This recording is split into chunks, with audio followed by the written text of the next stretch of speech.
Valencia ha sido testigo de la iniciativa puesta en marcha por el Brandy Terry Centenario para rememorar uno de los primeros anuncios de una bebida espirituosa en los medios de comunicación en España y volver a grabar el mismo.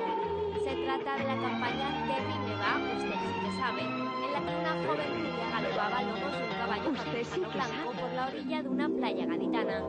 Esta campaña de 1966 alcanzó una gran popularidad